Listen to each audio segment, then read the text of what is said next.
ഈ കേൾക്കുന്ന യങ്സ്റ്റേഴ്സിന് കൂടെ മനസ്സിലാവാനുള്ള ഒരു എക്സാമ്പിൾ വെച്ച് പറയാം. മോഹൻലാലും മമ്മൂട്ടിയും. മമ്മൂട്ടിയുടെ മോനും മോഹൻലാലിന്റെ മോനും. മമ്മൂട്ടിയുടെ മോളും മോഹൻലാലിന്റെ മോളും. മമ്മൂട്ടിയുടെ മോൻ നമ്മുടെ ദുൽഖർ കൃത്യമായി രണ്ടുപേരും നല്ല പ്രഗത്ഭരാണ്. എല്ലാ 4 മക്കളും ഗംഭീരരാണ്. പക്ഷേ ദുൽഖർ കല്യാണം കഴിച്ചു, കുട്ടിയായി, സെറ്റിലായി എന്നൊരു പാതയിലാണ്. എനിക്ക് വലിയ ഇഷ്ടമാണ് പ്രണവിനെ. ചെറിയ പ്രായം തൊട്ട് ഞാൻ കണ്ടിട്ടുള്ളൊരു ആണ്. പ്രണവ് ഇപ്പോഴും ലോകം മുഴുവൻ കറങ്ങി നടക്കുകയും ലോകത്തിന്റെ വൈൽഡർനെസ് എൻജോയ് ചെയ്യുകയും ഒക്കെ ചെയ്യുകയും കല്യാണത്തിലേക്കോ സെറ്റിലിംഗിലേക്കോ വന്നിട്ടില്ല. മമ്മൂട്ടിയുടെ മകൾ, സാറിന്റെ മകള് കല്യാണം കഴിച്ചു, കുട്ടിയായി. ലാലേട്ടന്റെ മകളും പ്രണവും രണ്ടുപേരും 30 വയസ്സ് കഴിഞ്ഞു. ഇതുവരെ കല്യാണം കഴിക്കുകയോ കുട്ടികളുണ്ടാകുകയോ ഒന്നും ചെയ്തിട്ടില്ല. അപ്പൊ എന്താ പറ്റുക പറഞ്ഞാൽ ഈ ഹിന്ദു ജനസംഖ്യ കുറയും. അതിന്റെ മേലിലൂടെ മതേതരത്വത്തിന്റെ മുഖംമൂടി കൂടെ ഇട്ട്, അപ്പം ഹിന്ദുക്കളുടെ പ്രശ്നം അതാണ്.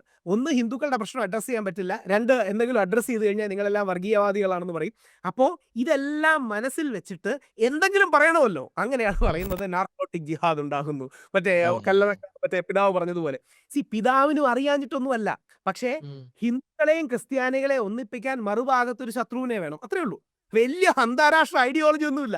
പെട്ടെന്ന് ഒന്നിപ്പിക്കാനായിട്ട്. ഞാനപ്പം പല ക്രിസ്ത്യൻ സഹോദരങ്ങളോടും പറയും, നിങ്ങൾ അറിയേണ്ടത് തീവ്ര ഹിന്ദുത്വവാദികൾക്ക് മുസ്ലിങ്ങളെക്കാൾ ദേഷ്യം ക്രിസ്ത്യാനികളെയാണ്. അതായത് ഞാനൊക്കെ ആക്ടിവിസം തുടങ്ങുന്ന കാലത്ത് ഒരുപാട് തീവ്ര ഹിന്ദുത്വവാദികളും നമ്മളെ ബന്ധപ്പെട്ടിട്ടുണ്ട്. അവരെല്ലാം സ്ഥിരം പറയുന്നത് തീവ്ര ക്രിസ്ത്യാനികളാണ് ഏറ്റവും വലിയ പ്രശ്നം. മുസ്ലിങ്ങൾ നേരിട്ട് നിന്ന് ഫൈറ്റ് ചെയ്യും. പക്ഷേ ക്രിസ്ത്യാനികൾ ഗ്രാമാന്തരങ്ങളെ എല്ലാം കൺവേർട്ട് ചെയ്തുകൊണ്ട് പോകാണെന്നൊക്കെയാണ്. ഇപ്പം നമ്മുടെ നാട്ടിൽ ആരെങ്കിലും പറയുന്നത് കേട്ടിട്ടുണ്ടോ?